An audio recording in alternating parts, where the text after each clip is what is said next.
अस्सलाम वालेकुम, आपका मेज़बान मोहम्मद आकाश अहमद हाजिर खिदमत है प्रोग्राम टुडे विद आकाश के साथ। और आप देख रहे हैं mission fit Pakistan YouTube channel. जैसे कि आपको पता है, कराटे की सीरीज़ हम कर रहे हैं जिसके अंदर real face of martial art Pakistan के हम आपसे मिलवा रहे हैं। उनके क्लब के, उनके घरों के विज़िट कर रहे हैं, उनकी पर्सनल लाइफ के बारे में और उनके कराटे के एक्सपीरियंसेस जो हैं आपके साथ शेयर कर रहे हैं। इसी सिलसिले में आज मैं आया हूँ दानिश खान के पास, जो कि रंशी दानिश के नाम से भी मशहूर हैं, जैसे शेहान है और ये सारे टाइटल हैं हमारे। इस तरह से ये आपको ख़ुद बताएंगे। उस हवाले से मैं पर्सनली इनको बड़ा लाइक करता हूँ। उसकी रीज़न ये है कि सोशल मीडिया के ऊपर जो मैं इनकी चीज़ें देखता हूँ, फेसबुक के ऊपर जो आती हैं, उसके अंदर जो इनके मूव्स होते हैं या जो दाचीज़ ये कर रहे होते हैं, चाहे वो काते की बात हो या कमिथे की बात हो, बड़े परफेक्ट तरीके से और ये बेसिक्स बताने की कोशिश करते हैं। और बड़े कम लोग हैं पाकिस्तान के अंदर जो बेसिक्स के ऊपर काम कर रहे हैं। तो अस्सलाम वालेकुम दानिश भाई, कैसे हैं आप? खैरियत से? अल्हम्दुलिल्लाह। अपनी हिस्ट्री और जर्नी अपने प्यारे स्टूडेंट्स, अपने दोस्तों और हमारे फैलर्स को अब बताएं आपके ये किस तरह से आपने शुरू करा, और ये ओकिनावा मार्शल आर्ट जो है ये क्या चीज़ है? इब्तदाई कराटे तो मैंने जो है वो अपनी 9 साल की उम्र से अपने वाले साहब जो ओकिनावन कराटे के जो है पाकिस्तान में रियल फाउंडर भी हैं, शाहिद अली खान, उनके पास ही सीखा। और बहुत सारे स्टूडेंट्स भी थे, लेकिन उन्होंने वक्ता वक्ता जो है वो स्टाइल में लोग आते हैं, प्रैक्टिस करते हैं, चले जाते हैं, तो कोई ऐसा शागिर्द नहीं बन पाया जो आगे इसको लेके चलता। तो घर में ही मेरे कराटे थी, मुझे भी आसानी हुई और मैंने इसको सीखा। उसको फिर अल्हम्दुलिल्लाह मैं ओकिनावा का यहाँ पे रिप्रेजेंटेटिव बन के जो है यहाँ काम कर रहा हूँ और उसको प्रमोट कर रहा हूँ। तो सफ़र तो मार्शल आर्ट का है, मज़ीद आगे जारी रहेगा। और सीखने की जहाँ तक बात है तो वो जो लोग गलत सीखते हैं शायद वो भी उनके लिए अच्छा है, जो सही सीखते हैं वो भी अच्छा है। असल बात यह है कि सीखने के बाद हमारा मकसद क्या है। अगर हम सीख कर अच्छाई फैलाएं, अगर हम सीख कर लोगों की खिदमत करें, तो अगर गलत भी सीखा तो शायद वो फ़ायदा पहुँचाएंगे और उसका रिफ्लेक्शन अच्छी आएगी। लेकिन अगर अच्छा सीखें या कह लें कि सही नहीं सीखे और ख़िलाफ़ अच्छाई के हम उसके इस्तेमाल करें, तो शायद ये सीखना भी बेकार हुआ, मार्शल आर्ट में आना ही बेकार हुआ और मार्शल आर्ट का जो मकसद है वो तो मर ही गया। बिल्कुल सही। तो ये जो आप मार्शल आर्ट कर रहे हैं, क्या इसके अलावा भी यहाँ पे कोई और क्लब्स हैं जिनकी एफिलिएशन आपके साथ हो, या आप ही या आपके फादर जो हैं इसके बानी हैं, आप लोग ही पाकिस्तान में कर रहे हैं ओकिनावा मार्शल आर्ट जो है? जी, ओकिनावा के अंदर बेसिकली जो है 5 मेजर स्टाइल्स थे जो पूरी दुनिया के अंदर किए जाते हैं, जिसमें ऊची रियू है और एशियन रियू है, गोजो रियू है, शोरन रियू भी है। तो शोरन रियू जो है वो हम लोग करते हैं और पाकिस्तान के अंदर कोई दूसरा इसका जो है ना सीखा हुआ कोई है ना उसका बानी है। बानी तो एक कहते ही एक ही को हैं, तो उसको हम ही लोग लेके चल रहे हैं। अलबत्ता हमारे कुछ स्टूडेंट्स हैं जो city school, weekend house school जो हैं और डिफरेंट एकेडमीज़ हैं उसके अंदर वो उसको सिखा रहे हैं। अच्छा, आपने जिन मार्शल आर्ट्स के नाम लिए, बड़े सारे दोस्त हमारे शायद उन्हें ये ना पता हो कि क्यूकुशन भी जो है, मौसियामा भी वहीं से चलते हुए आ रहे हैं और यही स्टाइल में से जो है क्यूकुशन भी कहीं निकला जाके। गोजो रियू से कहा जाता है कि क्यूकुशन का बहुत गहरा ताल्लुक है शोतोकान से, लेकिन वो गोजो रियू ओकिनावा की नहीं है, वो गोजो रियू यामागुची की थी जो गोजो काई कहलाती है। सही। तो वो उनके पास उनके जो स्टूडेंट थे, जो उनके क्लब के जो इंस्ट्रक्टर थे यामागुची के, वो उनके स्टूडेंट थे। तो गोजो रियू के जो आप देखते हैं बेसिक्स अगर आपको क्यूकुशन में मिलती है तो वो वहाँ से आई हैं। और अमूमन लोग ये समझते हैं कि शोतोकान गिजन फनाकुशी के स्टूडेंट थे, जबकि ऐसा नहीं है। वो तो बहुत ज़ईफ़ थे उस वक्त जब मासोयामा आए थे कराटे के अंदर 1922 के अंदर। तो उस वक्त उनके बेटे जो थे योशिटाका फुनाकुशी, ये इनके स्टूडेंट थे। और ये जो शोतोकान के बहुत बड़े मास्टरों में इनका शुमार होता है नाकायामा, तो उनके साथ थे, उनके अंडर में रहे। तो क्यूकुशन जो है वो बेसिकली ओकिनावा से उसका कोई ताल्लुक नहीं है। अलबत्ता जापान के अंदर ये जो है किया जाता है और स्पेसिफिक गोजो काई जो है वो जापानीज़ गोजोरुई है। सही सही सही। अच्छा दानिश भाई, मुझे ये बताएं कि एक selective audience, selective gathering, Japan के भी आपके विज़िट होते हैं, लेकिन एक बड़ी मखसूस जो है आपने अपनी गैदरिंग रखी हुई है, तो उसको आप पाकिस्तान में क्यों ऐसा नहीं कर रहे हैं कि इतना कदीमी स्टाइल है और जैसे दीगर स्टाइल जो हैं उनकी ब्रांचेस बन रही हैं, सारी चीज़ें बन रही हैं, इस चीज़ के ऊपर काम क्यों नहीं कर रहे हैं? ये काम तो खैर पिछले 25 साल से हो ही रहा है, लेकिन तजुर्बे होते रहते हैं। इंसान को अपने तजुर्बे से सीखना चाहिए। तजुर्बा कुछ ऐसा हुआ कि जब हम किसी को सिखाते हैं तो वो हमसे सीखने के लिए आता है। हमारे सिस्टम के अंदर कबूडो है जो पाकिस्तान के अंदर किसी को पता भी नहीं है कि वो पहला स्टेप भी कैसे करते हैं, और कई लोग तो उसकी स्पेलिंग भी अगर देख के लिखते हैं तो गलत ही लिखते हैं। तो हमने कुछ लोगों को टीच किया, वो हमारे पास सीख कर और अपने स्टाइल जो कि मुकम्मल शायद वो नहीं सीखे, उसमें जाके उस नाम से उसको प्रमोट कर रहे हैं।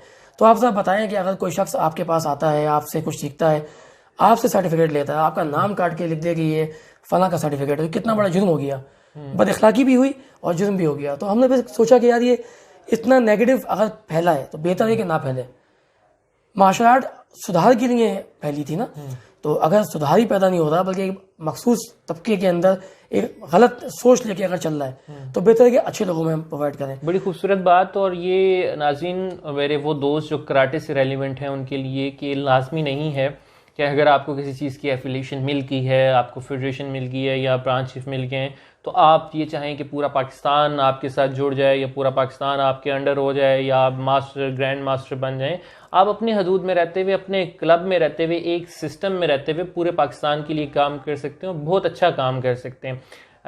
हरगिज़ आप इस चक्कर में न लग जाइए कि हम सबको जोड़ लें, सबको अपने अंडर कर लें और ये इन चीज़ों के अंदर पड़ जाएंगे तो ना आप अपनी गेम को प्रमोट कर पाएंगे और ना अपने क्लब को, ना ही अपने बच्चों को कुछ सिखा पाएंगे। एग्जैक्टली। अच्छा दानिश साहब, मुझे ये बताएं कि नेक्स्ट क्या मिशन चल रहा है, क्या प्लानिंग चल रही है मार्शल आर्ट के हवाले से, क्या करने वाले हैं आप? देखिए, अमूमन तो आपको ये अंदाज़ा होगा कि पाकिस्तान में अमूमन बहुत गिनती के ग्रैंड मास्टर स्टाइल के हवाले से आ जाते हैं इनवाइट करने की वजह से, लेकिन फेडरेशंस कभी यहाँ नहीं आई। बड़ी बड़ी ऑर्गेनाइजेशंस जो मार्शल आर्ट के कंपटीशन को प्रवोक करती हैं, वो पाकिस्तान को ना सोचती हैं ना उसका नाम कभी लेती हैं। तो मेरा ये प्लान था और ये है, हम काफ़ी हद तक कामयाब हो चुके हैं। हम चाह रहे हैं कि जो फेडरेशन है, जो वर्ल्ड की फेडरेशंस हैं, वो पाकिस्तान आकर अपने खुद ऑर्गेनाइज करें इवेंट, पाकिस्तान में आके करें, ताकि पाकिस्तान के अंदर जब दूसरे मुल्क के लोग आएंगे, दूसरे कंपटीटर्स आएंगे, तो पाकिस्तान का पता चलेगा। भाई यहाँ पे विजिटर जब आएंगे तो पाकिस्तान की करेंसी को भी फायदा पहुंचेगा। तो उस करेंसी को भी देखना है हमने, और अपने पाकिस्तान का नाम रोशन करने के लिए खाली ये नहीं है कि हम अकेले जाएं, एक ग्रीन कोट पहन लें और तस्वीर खिंचा के किसी के साथ आ जाएं। लोग यहाँ आएँ और यहाँ आकर यहाँ की सखावत को देखें। लोग जापान जाके सखावत देखते हैं, पाकिस्तान की भी सखावत है, आएंगे तो देखेंगे।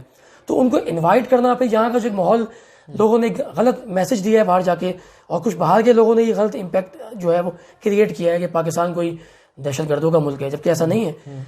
हम तो खुद फेस करते हैं दहशतगर्दी को, और उस पर हम अपनी हुकूमत के साथ मिलकर लड़ते हैं दहशतगर्दी से।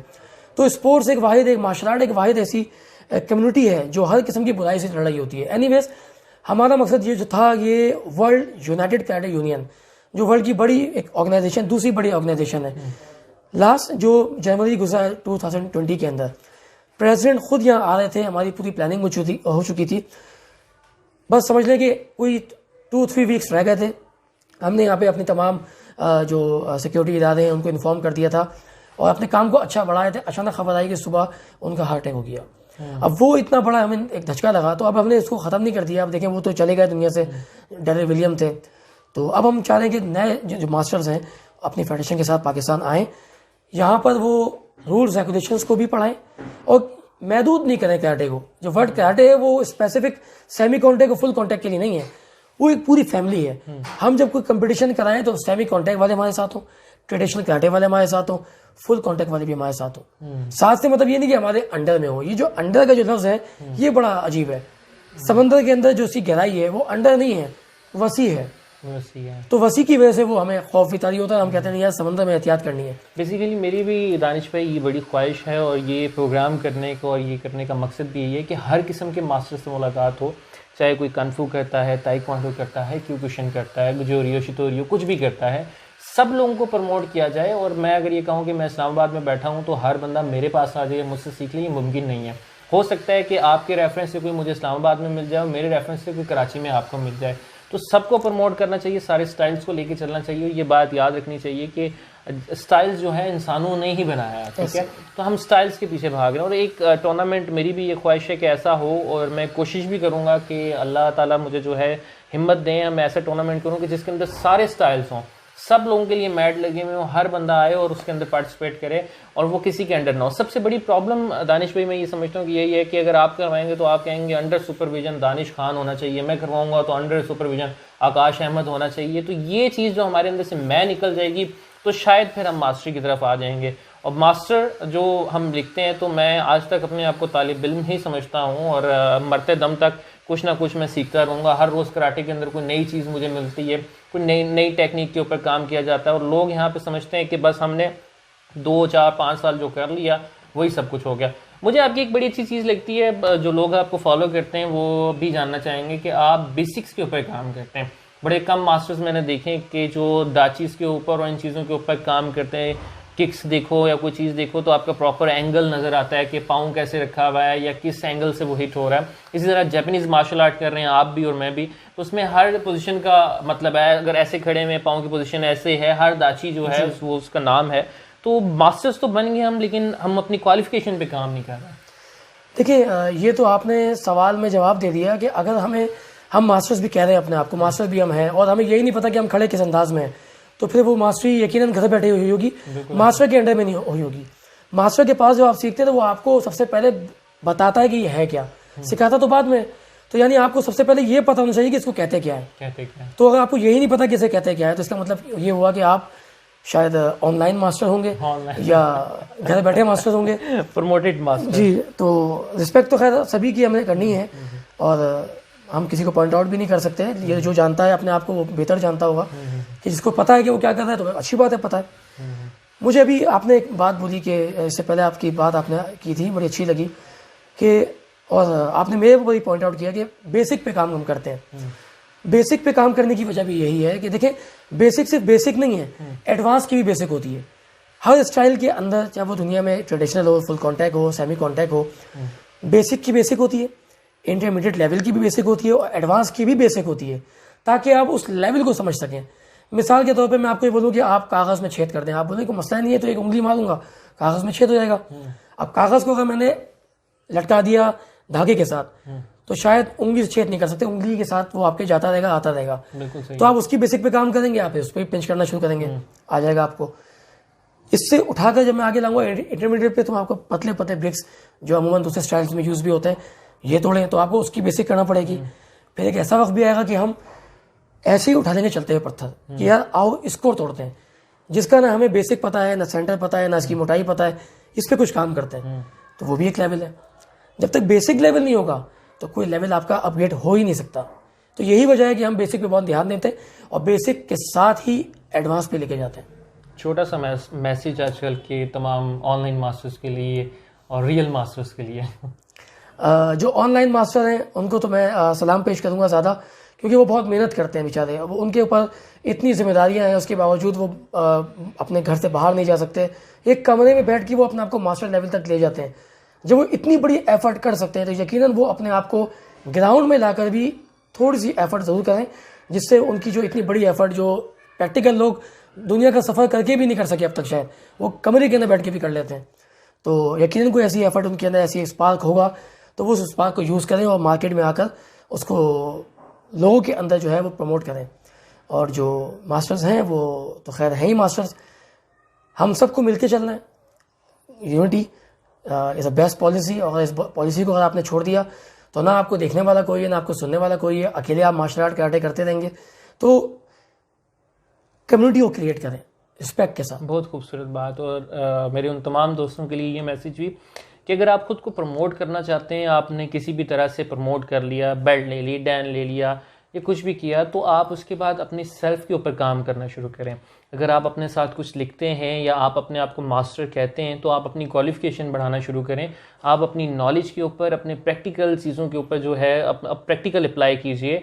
आप ग्राउंड में जाके, अपने क्लब में जाके प्रैक्टिस कीजिए। और इसकी कोई एज नहीं है, ठीक है। एज जैसे कहा जाता है कि एक नंबर है, ये कोई एज नहीं है कि आप जो है आप इस एज कैटेगरी में हैं तो आप प्रैक्टिस नहीं कर सकते हैं, या इस एज में हैं तो आप प्रैक्टिस नहीं कर सकते हैं। बड़े सारे मास्टर्स अभी भी माशाल्लाह से पाकिस्तान के अंदर हैं जिनकी एज भी अच्छी खासी है और वो अभी तक प्रैक्टिकल है, खुद वो यूनिफॉर्म पहन के खुद परफॉर्म करते हैं, सारी चीज़ें दिखाते हैं।